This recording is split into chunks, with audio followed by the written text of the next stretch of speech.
having that beginner mindset, especially at 45 years old, to do something, I started learning, shooting guns and bow hunting and martial arts. Because where we get a lot of the excitement, at least for me, is the most fun growing up is starting that new thing and seeing like, I'm a complete beginner at this, but I'm okay with it. And this short-term discomfort of sucking, whether it's going to hurt my ego or it's uncomfortable in my body, I know that I'm going to get better at this.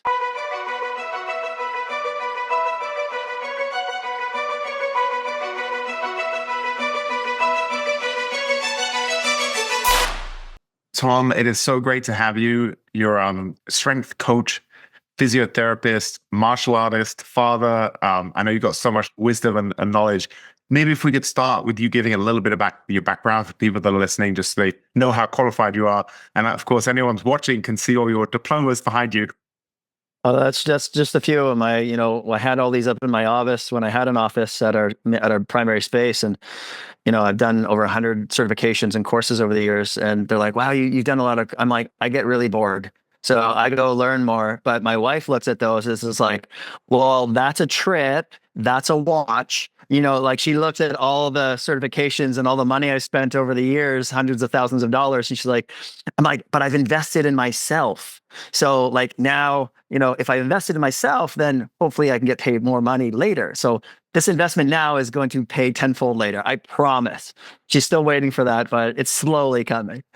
But my background, growing up as a young Gen Xer who got into everything and anything from a physical movement perspective, watching Van Damme growing up, I wanted to do the side splits. So I taught myself how to do that so I could kick 6-foot dudes in the face at 10 years old, to watching gymnastics at 10 years old, the floor routine. And then I go in my backyard and I start doing back handsprings. And then into competitive snowboarding, soccer growing up, which took me to Graceland University in Iowa on a soccer scholarship. I was a goalkeeper for that.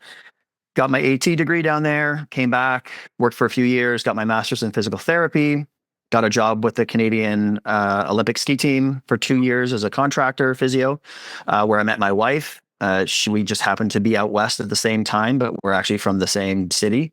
And found my mentor, who was a huge, huge impact on how I looked at rehabilitation, the human body, from a holistic perspective. You think my wall's impressive. Like this man, you look at his entire clinic and it's all his certifications. Like he's just a nonstop learner. He's still working, and we're still close, but finding that mentor was key.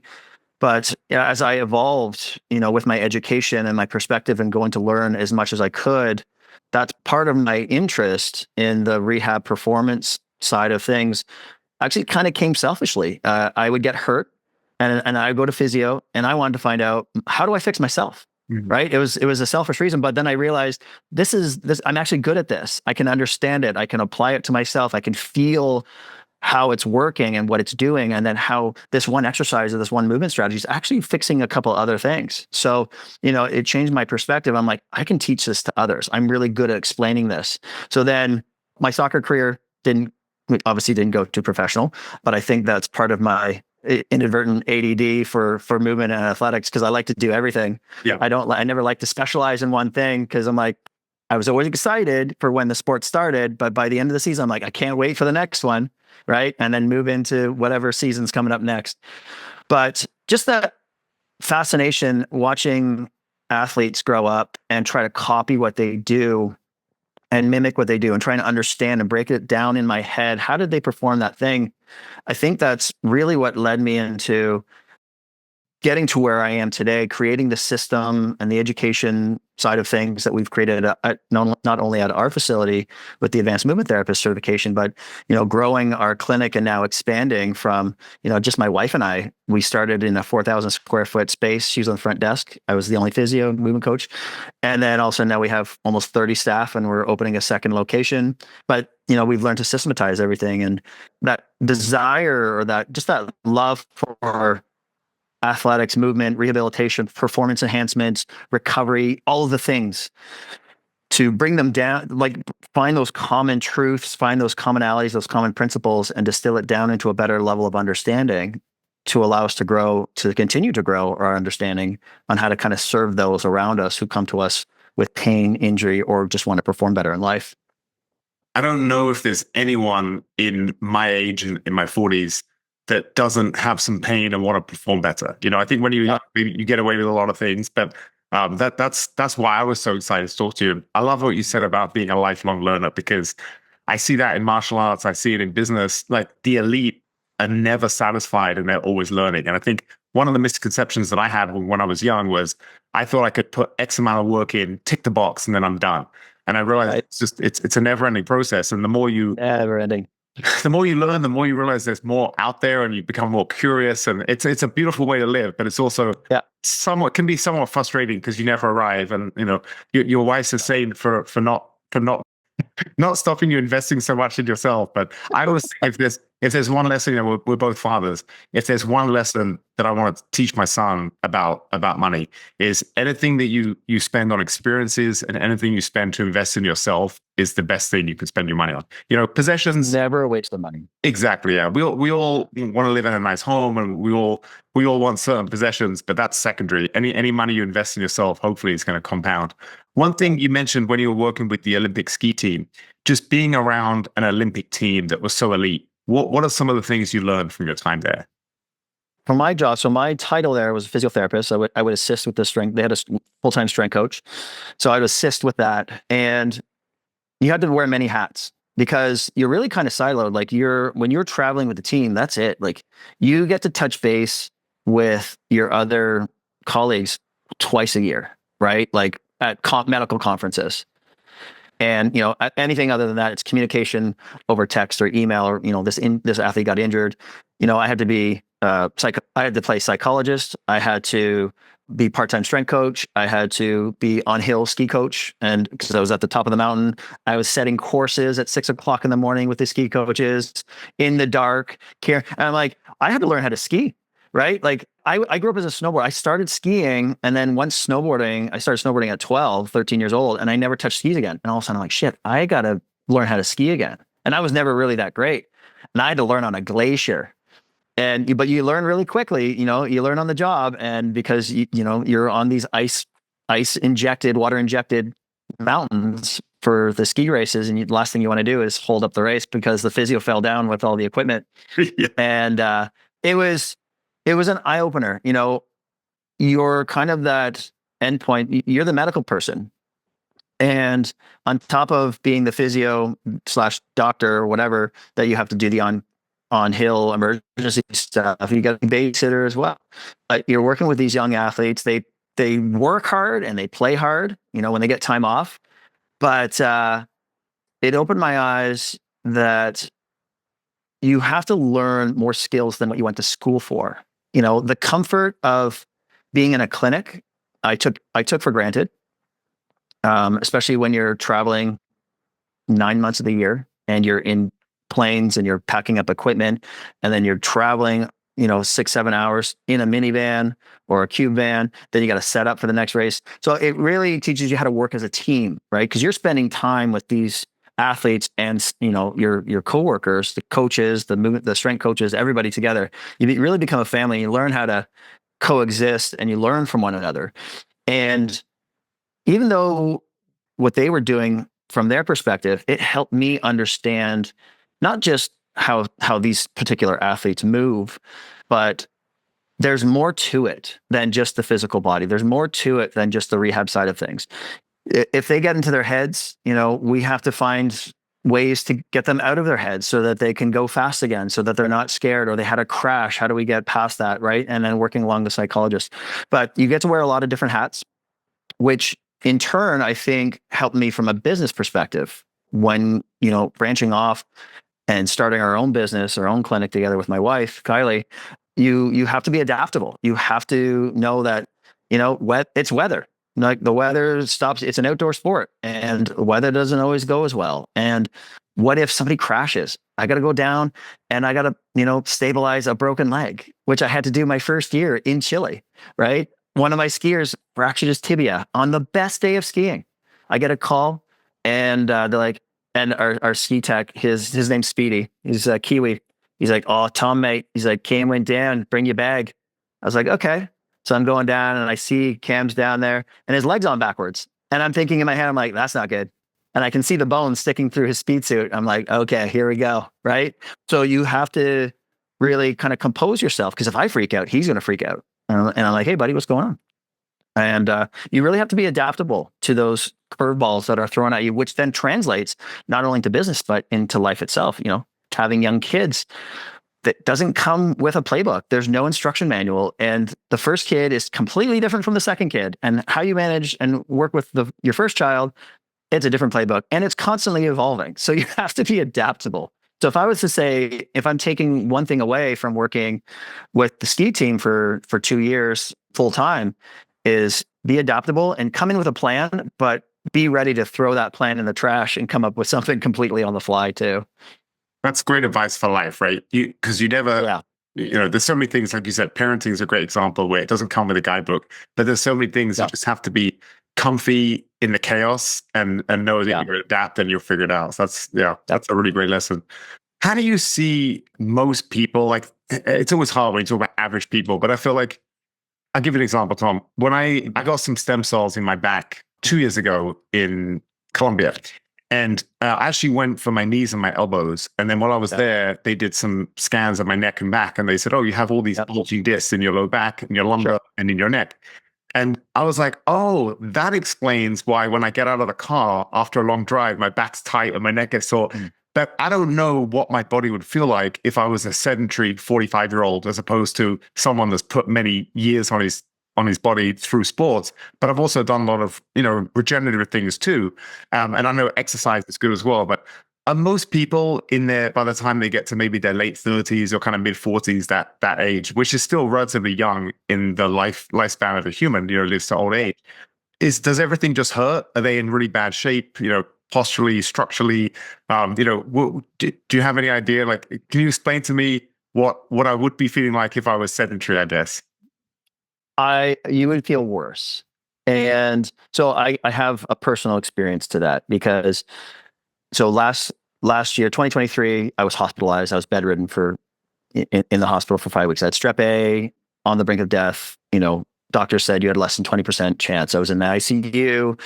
I went in at 220. I came after a couple of weeks. I was 170. And, aside from being literally poisoned from Streptococcus A, toxic shock, everything hurt no matter what I did and everything sucked. And, I had to relearn how to do everything on my own. I had to relearn how to walk. I had to relearn how to balance. I had to build all that muscle tissue. So, we can use that as an example. That's a very extreme example, but not having the strength to move my own body was just, this is not okay. And we can see the middle-aged individuals where, they don't have, they're like, I don't really have any pain, but you really don't do anything. But what if a circumstance happens and you injure yourself? So now the injury, you're already deconditioned. Now the injury is really limiting you from doing anything, right? And the body's now focusing on repair and you're not conditioned. So you're at a lower threshold for capacity. And now strength is really kind of tanking even more and you become more deconditioned. Well, it's a slippery slope. Like the body, once we get to a certain age, it starts to degrade naturally. It tries to find that homeostasis of inputs and outputs. But if we're not stressing the body or creating that capacity or that resiliency over time, well, those little aches and pains, they just push us down that hill so much faster. So yeah, like we could say that I've got all these old injuries. Now, herniated discs, most of us are going to have them, but to what extent? Are they pushing on nerves? Are they interfering with movement? I've got multiple herniated discs, but they don't cause me a problem because I'm strong.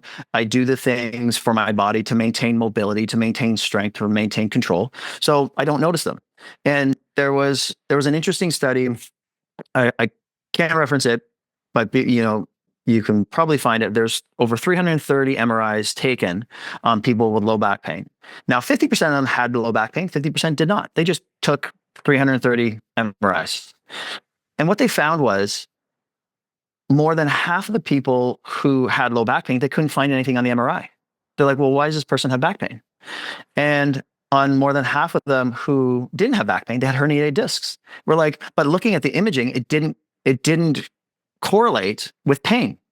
So like, well, these people should have back pain because of disc herniations. But what they didn't realize is pain is very individual, but these other individuals might have been deconditioned. They might have poor motor control around the spine. They might have dural tension. They might have something else going on in the body that's causing their low back issues. But my point of this is I would rather be strong and stiff and in pain than weak, stiff and in pain, because it's going to happen. Mm-hmm.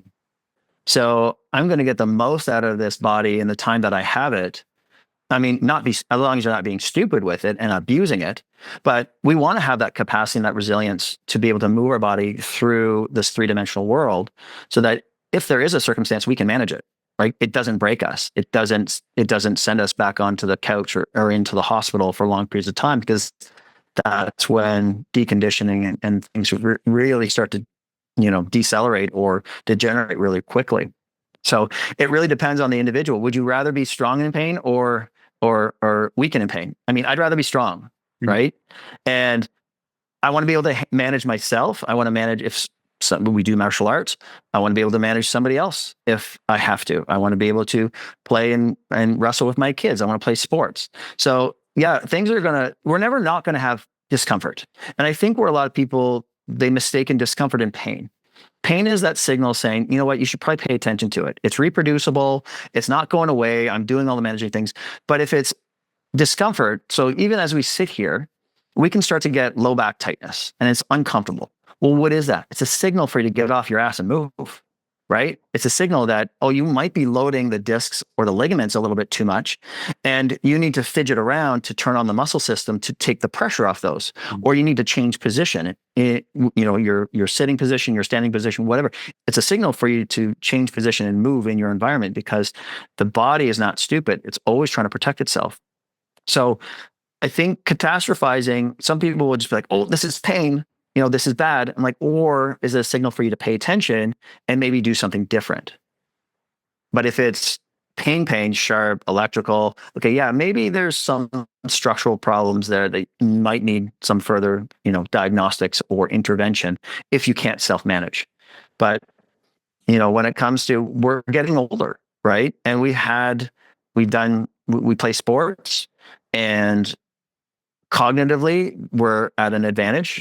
From a longevity perspective, we're still at an advantage because we have better muscle mass. We have more strength that we can carry into older age. We don't want to be kind of those skinny fat people who are deconditioned and weak that, struggle at 50 going up the stairs. I mean, I don't want to be like that. I live that. It sucks. And it took me quite a while to build the body back after that hospitalization, but it really made me appreciate what I was capable of doing before. And my main goal is to get back there. So we never want to take for granted what we have, because if it's taken away, it's a lot harder to build it back up than to try and maintain it. So can I ask, what led to your hospitalization? What was that happened? Was it just a random thing, or was there a cause of it? It was so Streptococcus A. So, like typical strep throat bacteria that we'll get. It got into my bloodstream somehow. They don't know how. The only thing I can think of is I had a sinus infection, what I thought, and moved into my throat over the course of a week. I was working, I was training outside in the heat. And all of a sudden, I didn't listen to my body. I probably should have paid a little bit more attention, probably should have took that week off and really kind of dialed in, paid attention to what was going on. But I stressed my body so much that I caused rhabdomyolysis. And then all of a sudden, my body just said, nope, we can't manage this. You're doing too much, and sent me in the hospital. So 10 days in the ICU, dialysis, respirators, blood transfusions, all the whole 9 yards. And a lot of my friends, again, the doctors, I asked them, well, what were my odds? They said less than 20%. And they said, the only reason you're still here is because of how healthy you came in. And a few of them shared there were 4 other individuals at that same hospital that came in with strep A, toxic shock. They didn't make it. I was one of 5. So that made me realize that, okay, yeah, all this kind of stress that I've been putting on my body over the years, it actually created resiliency for when I really needed it, which was in that moment. I do the biohacking, I get the sleep, I do the nutrition, I do the weight training. I did all the stuff. I created stress on my body so that my body adapted in case another level of stress came in and it could manage it. So that's the number one insurance policy that I tell everybody that you should invest in every single day, which is your health, which is, you don't feel like doing something. It's too bad. Like, you sat all day, you should probably move. Like, it doesn't have to be much. Go for a walk, do some yoga, get on the floor, do some push-ups, do some calisthenics. Mm. But investing in your health, investing, in your body's resiliency every single day is that number one insurance policy that we can't afford not to pay into. And, I use that as an example. What happened to me, I use that as an example for people to, like, we're all getting older, but we can't predict when life is going to throw a curveball at us. And when it does, it's better to have that resiliency and that capacity to manage it so that you can still be here for your family and for your children. That's so wild. So your lifetime of exercise and sports and athletics literally saved your life when it came down to it. That's the number one thing I attribute to. And it was, the timing was interesting because the hospital that we went to is a smaller hospital. It's closer because we're we're north of Toronto, and all my family's just like, you got to go to St. Mike's, you got to go to Toronto. And all the specialists that train the specialists were actually at this hospital because it's cottage country. So they were doing rotations and locums. So I had the best ICU. I had the ICU doctor of Ontario. I had the internist of Ontario. I had the dialysis doctor. So all these specialists were coming in who teach the doctors in Ontario. They happen to be at my hospital and they're all in my caseload. It's luck, right? It's luck that you both had the lifetime of Yeah, it's luck. Yeah. a resilient body, Yeah. but then you also have the best care in the area to help you get through it. Yeah. So it was, there was a lot of cards on my side. There was a lot of luck, and I was very fortunate for the team that I had to help me get through it. Can I ask, has that changed your perspective on just life in general? Do you have like this more appreciation every day after going through that than you did before? Yeah, I mean, I'm still battling with a little bit of the chronic inflammation, and like you, I went and got stem cells. I saw Dr. Khan. He's a Toronto doctor, but he has a clinic in Dubai. He's now primarily in Dubai. And when I had my follow up with them, they did full body IV. They did the ankle because the ankle got infected, so they do surgery on that elbow. And I told them about that, and I said I felt really good after the stem cells. I'm like, I have no pain, inflammation's gone, I'm moving better, I'm getting stronger. But after about 6 to 8 months, I felt this little bit of a decline. He's like, well, you were poisoned. So there's probably still toxins in the body. So anytime you stress the body, it's going to create inflammation. Those toxins now come out. Now your immune system now has to deal and manage those toxins. So it can't do as much of the repair work until it manages those things. So we are looking at some blood filtration type of therapies to kind of help clean out the blood and remove some of those, whether they're spike proteins or toxins in general. And it's an ongoing process. But I'm okay with that because, like we said, it's a lifelong journey. I'd rather put in the work than not do it, because that thought of losing my independence again, the thought of not being able to do the things I love with my children and be there for them, that was the biggest motivator to keep going, to keep putting in the work. Yeah, my body hurt every day, but I did what I could. Mm-hmm. And from a clinician perspective, I definitely had more empathy for the clients that came into me with pain. But what I had less of was patience for excuses. And I'm not saying like, well, I did it, you should be able to do it too. But how do we not motivate, but how do we create the priority and the discipline around people's lives? Because, everyone's busy, but how do we make those small chunks, those small changes so that we can create that momentum moving forward so that people prioritize their own health from a longevity perspective so that they continue to live the life that they want? I think that's the hardest thing, because we have to do things today that is really going to benefit our future self. And when if you're younger, say you're in your early 30s, yeah, you might not notice it for decades to come, but your future self will be so grateful that you did put the work in there. And I think just the way the human reward system works, you want to other things in life, like making money or doing something that gives you an immediate feedback that day, for a lot of people will be prioritized over the most important thing, which is health. Yeah. So it's just so hard, Tom, because there's so many things that give us that immediate feedback. but looking after your health Yeah. is something that you might not see the benefits or really appreciate the benefits until you're a couple of decades further down the road in life. But look at your case. I'm sure when you were young, you never thought you'd nearly die and be saved by your health and fitness at such a young Yeah. age. Yeah. I mean, and I've always prioritized that even at a young age.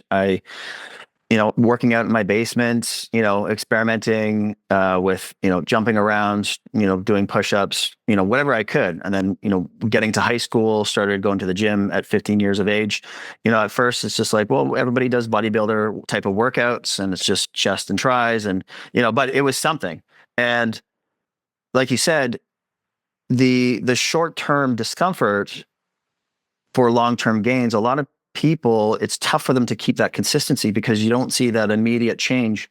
But if you have that goal in mind in the future, you're like, I know this is going to work. I know the work I put in now, it's going to pay later, right? Whether we're learning something new or we're, writing a book or creating a course or starting a business or something like that, it's always hard because we suck at it. We suck at anything new.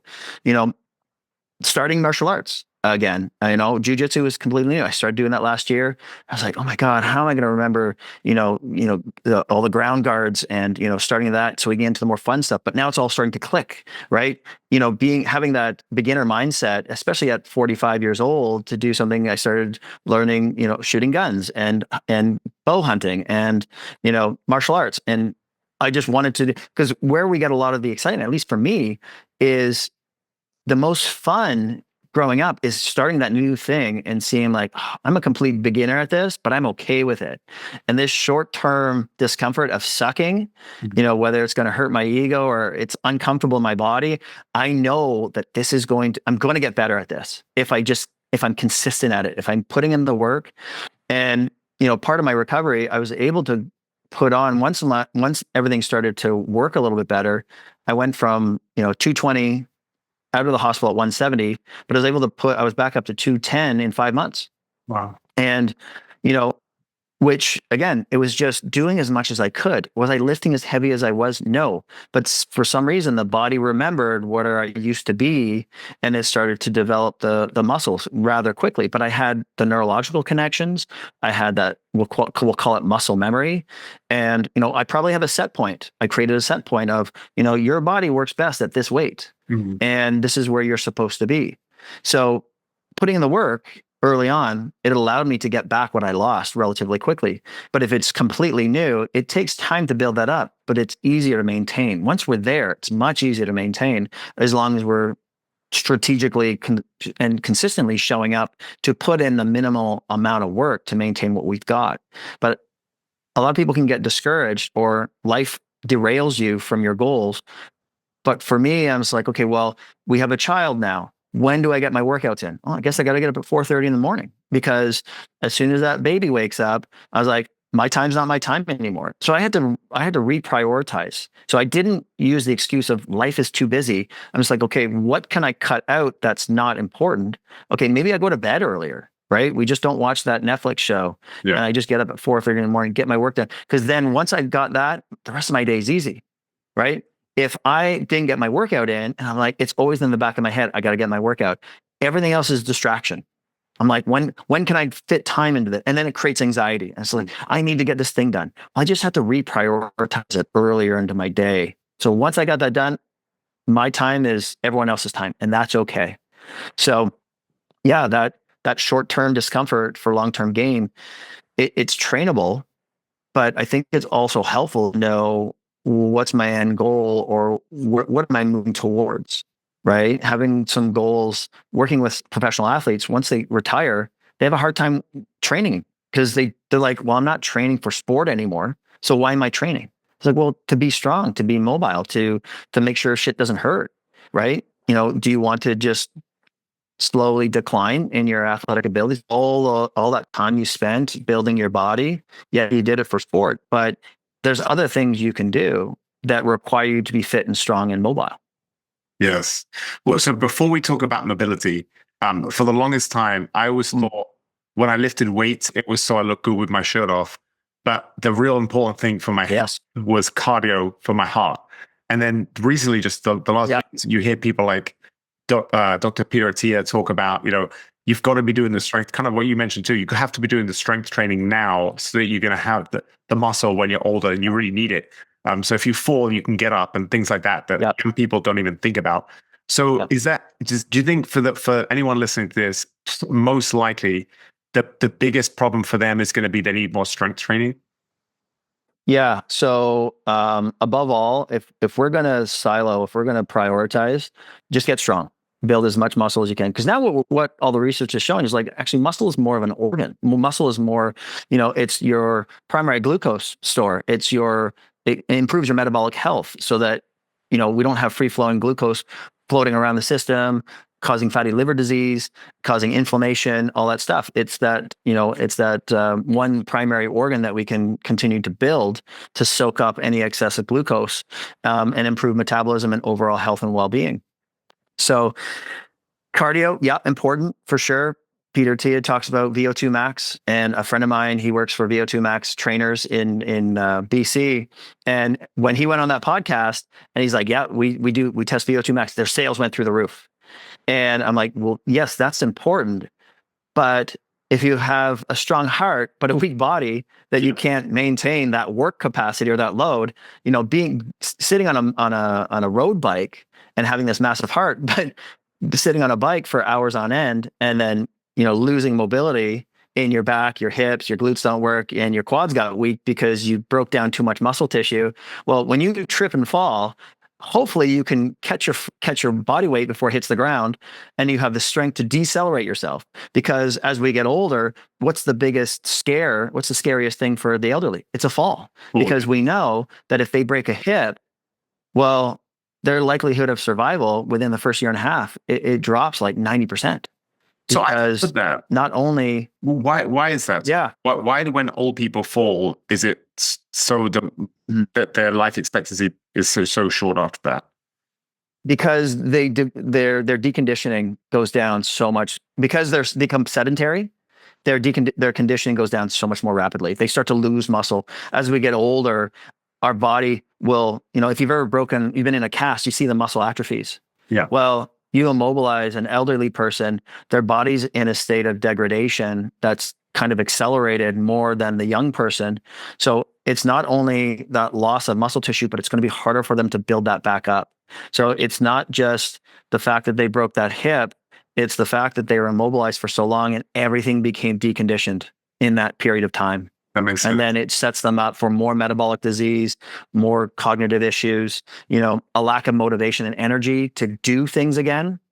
And it just becomes this complete decline.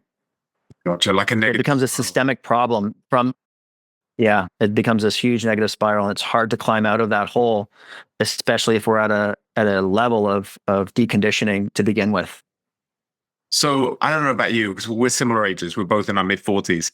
I never even used to think about this stuff until recently, but I was in the shower a few months ago, and I remember one of my feet kind of slipped a little bit, and I had the thought, I was like, man, if I was older, would I be on the ground now with something broken? It's a horrible thought. Getting old, Yep. the thought of it really does suck, especially for people like us that are active. We're used to using our body and our body responding. So that's why for me, my absolute number one priority is doing everything I can today. And I kind of have already, but before I was always pushing my body for a specific sporting event. Now I'm literally just trying to do everything I can today to maximize my elder years, as much as I can. Yeah. Yeah. I mean, and where a lot of people, this is where doing the jujitsu, you're improving your relationship. You're improving body awareness. You're activating muscles around the hips, the shoulders, the core, the spine. You're wrestling with somebody. You're problem solving. It's physical chess. It's really, really fun because you're improving your relationship, not just with the ground and gravity, but to try and navigate yourself and maneuver somebody else around. And that's where I see a lot of the value, and where people start to get fearful, or maybe they don't have this entry point for, hey, where do I start? Start back on the floor. Because where did we first learn to move? Well, you watch our kids develop. They're on the ground. They're moving their arms and legs. Well, they're doing kind of dead bugs, and they're doing bird dogs, and they're rolling, and they're crawling. So they're establishing all of this this connective tissue neuromuscular control around the proximal muscles, around their center of gravity, before their nervous system says, "Okay, yeah, we're structured and organized enough where we can go now vertical into a spine stack position." And then once baby starts to develop its vestibular apparatus a little bit more and oriented, now it stands. Okay, how does the baby take its first step? It falls, and it catches itself with a foot. I would watch my daughter run when she was 14 months, and she would literally go up on her tippy toes. She would lean into a fall and then start running. She was using gravity to initiate her propulsion. And watching that and knowing that, I'm like, that's so cool. Because she would literally go up on her tippy toes, and it's a sprinter drill. I never taught her that. She just intuitively did it to run fast because she didn't have the muscular force to push and accelerate off the ground. She had to use her balance and her mechanics and gravity to initiate the run. So once we start understanding that, okay, we develop from the ground. If we go back to the ground, we can start to reorganize, improve mobility, and improve strength and control at our center first. And then when we go up to standing and running, it feels a lot less effort. It feels easier. So with a lot of my athletes, I have them crawl and watch them struggle. But when they do the crawling and then they get up and they start sprinting, they're like, oh, I feel lighter. I'm like, because we organize the nervous system in how it's developed, and we establish connectivity across the body, across the shoulders and hips through the spine to initiate that cross cord reflex, right? So going back down to the ground, it's establishing that relationship with the ground, that in the incident that we lose balance, we weren't able to catch ourselves with a step strategy, but at least then we know how to collapse and absorb forces through the body again because we learn to move on the ground again. So this is one of the part of the framework in our system is, well, how did we develop? We develop from a top-down, center-out perspective. The brain initiates patterns, it learns patterns, and then initiates patterns as we move. But it was first learned on the ground. And if we have the relationship on the ground and then we go up into standing, it's much easier for us to know if we end up back on the ground, how to mitigate those forces through the body again. Very So true. this is where a lot of it's just a nice entry. Just like you're not sure where to go, move around the floor, sit on the ground, transitions, crawl, roll, get into the kneeling positions, go up into standing positions, go back down to the floor. So we can warm up the body, we can activate the body, but we can retrain the body and the nervous system from its original software back on the floor. And you'd be amazed that just by doing 5 minutes of groundwork, all of a sudden people's like, my balance is better. My hips aren't tight. My back doesn't hurt. My shoulders move better. I'm like, well, because we organized how we initially learned to move, which is back on the floor. And once we start to feel good there, now we're going to be more motivated. Hey, let's go on the balance beams. Let's go carry some stuff. Let's go lift some stuff. Let's go jump over some stuff, right? Because we reset that software that was initially there to kind of produce that connection in the body and to produce the confidence in ourselves that, this is a safe thing to do. And now that the nervous system's kind of unlocked, I'll use that quote, it takes the brakes off and allows us to do more things better. That's so true. In terms of mobility, is there one thing I've noticed just the last couple of years? I'll maybe drop something, or my son will make a mess, and I go to help pick things up off the ground, and I'm a lot more stiff than I remember I was. And I've been trying the last year. I got a home sauna, and I try and go in that thing every night. It's probably more like 5 or 6 nights a week. Yep. But I just do a lot of stretching in there, and I'm in there for 20, 30 minutes, and I'm stretching my hips, my legs, my low back, everything. But I still feel like right now, if I was to get up and bend over, I still have this tightness. Is that something I just got to keep working on, that flexibility, or is it more movements, things like a Turkish get up where I'm going through the motion? Like, do you have any favorite things to improve mobility for kind of middle-aged people? Strength and control. So if the nervous system doesn't feel safe to move in position, what's the nervous system's primary job? Survival and safety. So if it doesn't feel confident for you to bend or twist, it will tell those muscles, you know what? I don't feel safe there. Let's tighten up. And all of a sudden we tweak something. But if we load our mobility, so one of the terms I like to use is loading our loaded mobility. So it's not enough to just stretch in the heat. The heat is providing kind of an input, and it's relaxing, increasing circulation, blood moves to the surface, and it can remove some of that tension in the body. But the problem is you stretch stuff out, but you may have exposed weak ranges. So now you're getting out of the sauna, things kind of cool off, and yeah, you moved into those ranges, but the nervous system still doesn't feel safe there. So this is where kettlebells are awesome, like doing a lot of pretzel work, Jefferson curls, bending and moving the spine through its full ranges of motion with control, with a load that you can manage. That's where your mobility is going to kind of lock in, or where it's going to, the nervous system is going to be like, yeah, no, we own this. This is okay. We can move here with speed now because we've trained with resistance in this. This feels safe. I'll let you go here. So looking at my yogi, so we'll use two different examples.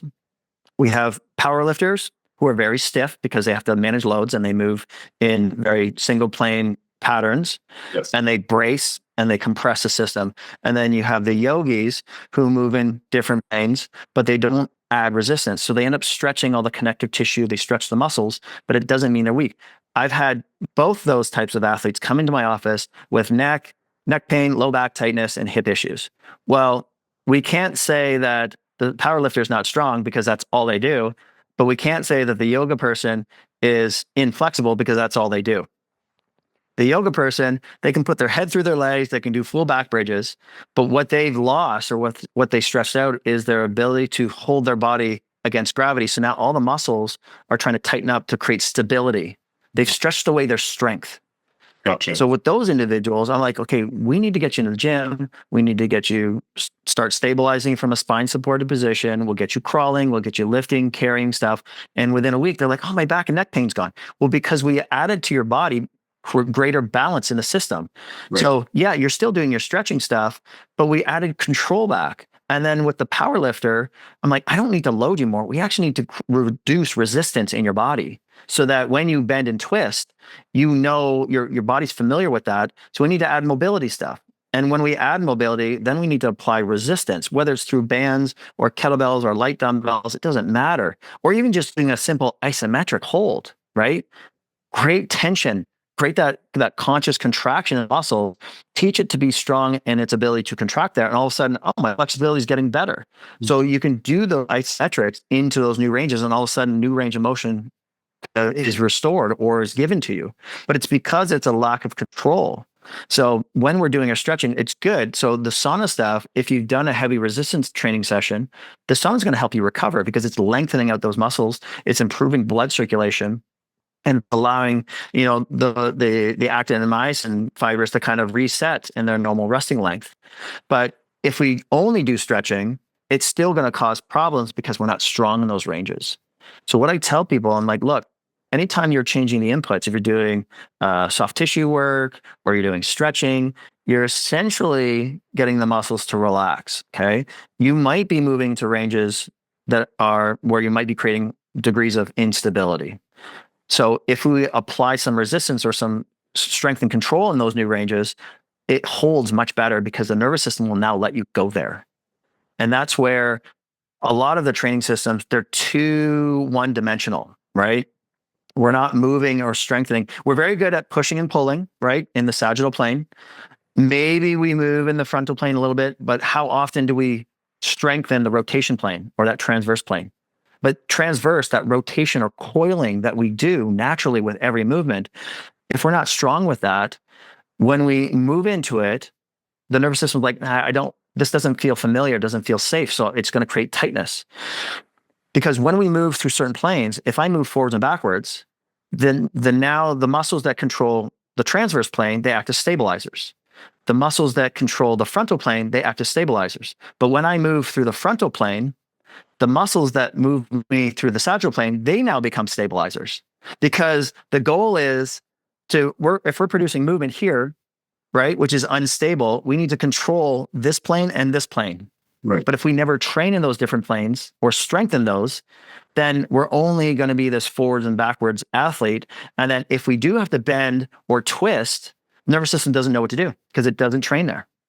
And this is where some of the training systems or exercise systems, they fall short because Yeah, they're getting as strong in these specific planes, Yeah. and the muscles that control those, yes, they're getting strong, but the other muscles that do the other planes of movement, they're falling behind. And now the nervous system is like, well, I don't feel safe and strong because we're so overpowered here. I cannot give you the same amount of torque or force through those other planes. So the muscles that are producing movement, they're guarding and protecting because they don't know how to lengthen and be strong in those different planes. So when we're designing programs for our athletes, the more variation, the more variability we can give them, the more kind of chaos that we can give them in a safe environment in their gym. Well, when they get into sport or when they have to move in the three-dimensional world in a multiplanar fashion, the nervous system is going to feel okay there because the world is chaotic. Sport is chaotic. It's unpredictable. Mm. And we have to be okay to have the nervous system catch and control those unpredictable patterns or those perturbations so that it allows us to continue to move pain free. That's so interesting. I would have never have thought it's my nervous system that's hindering me, but it makes complete sense as well. Yeah. Yeah. If there's no anatomical restrictions, then oftentimes it's the nervous system, right? The fascia plays a huge role in this. Again, if we are doing too much of, one posture sitting here, the fascial system will start to increase collagen in those areas, low back, back of the neck, pecs, right? Because it's just trying to sling us up. Yeah. When the muscles get tired or that discomfort comes in, we'll call it increase in electrical charge. And when there's an increase in electrical charge or overuse in certain muscle groups, the body will naturally just kind of throw more collagen in there because it's bioelectrical, right? Because of that tensegrity. You stretch fascia, you get this electrical conduction or you get this electrical impulse, but it also signals more fascia to come in. Now we have these adhesions in the connective tissue that are now causing anatomical restrictions or in an anatomical mobility problems. So, and that just comes with variety.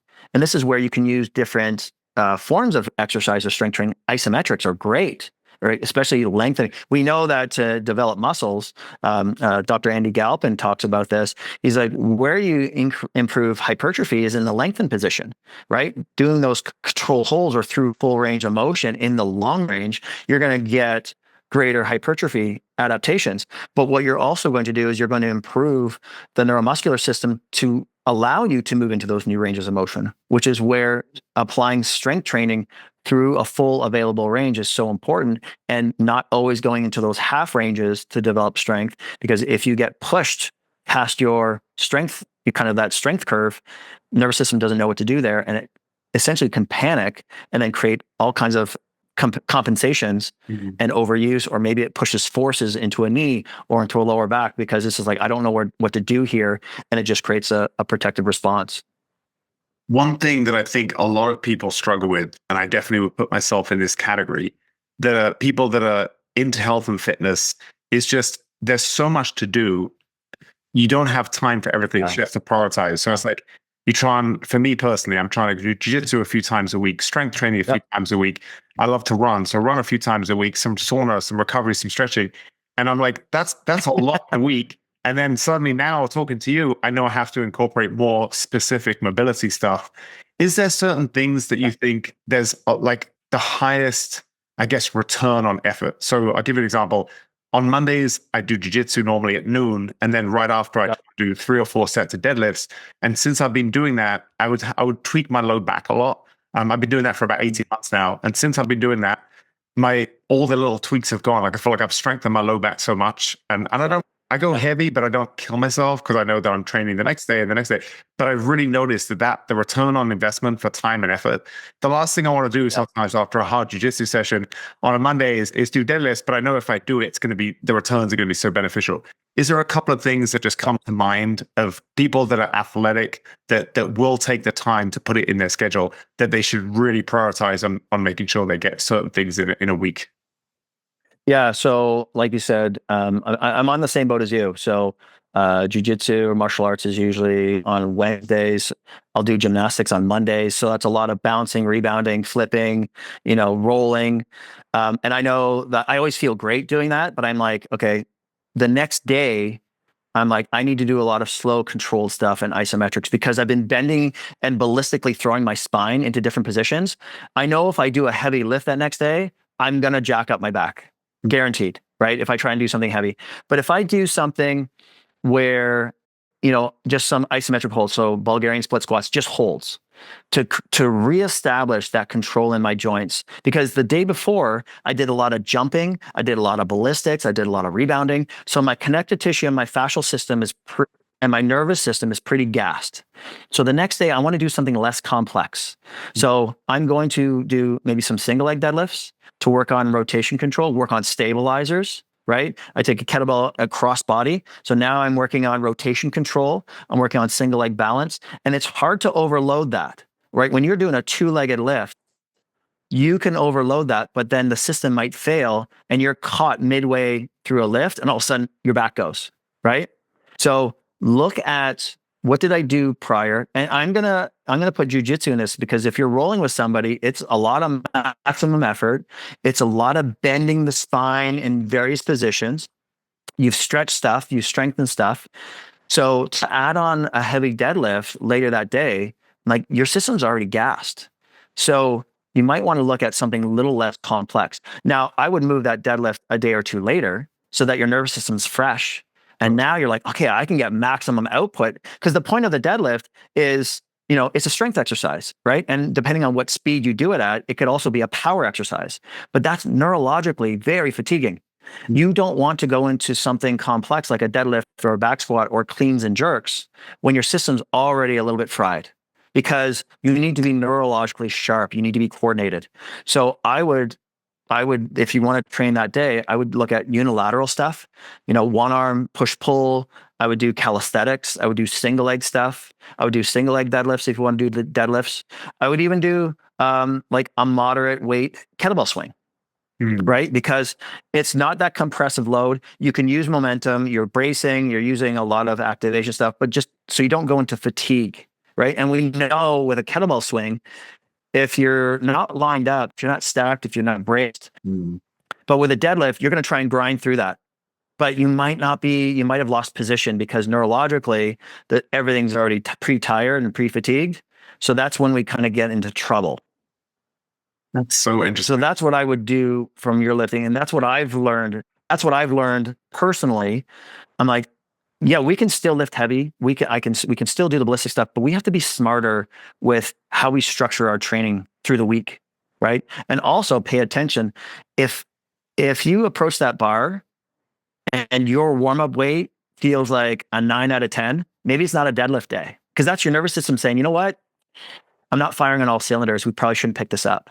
Yes. So don't try and force square pegs in round holes. Just because your program says that's what we do, doesn't mean it's the right answer. Maybe you do lesser weight. Maybe you do a single leg variation. Maybe you do a kettlebell swing instead. You can still get the work done, but if your primary goal is to lift heavy, I would move that away from jujitsu. I would move that away from the higher cognitive neurological training that you just did and do something more simple, whether it's core workout, calisthenics, body weight stuff, pistol squats, whatever it is. You can still get some stuff done, but you need something less neurologically taxing. Gotcha. See, this is such good advice, for someone that spent a lifetime trying to learn and do things. There's so much more. I could be so much more efficient with my training. So this is, I'm going to bug you for part 2 soon, Tom, because there's a million things I didn't get to, but this is such great advice.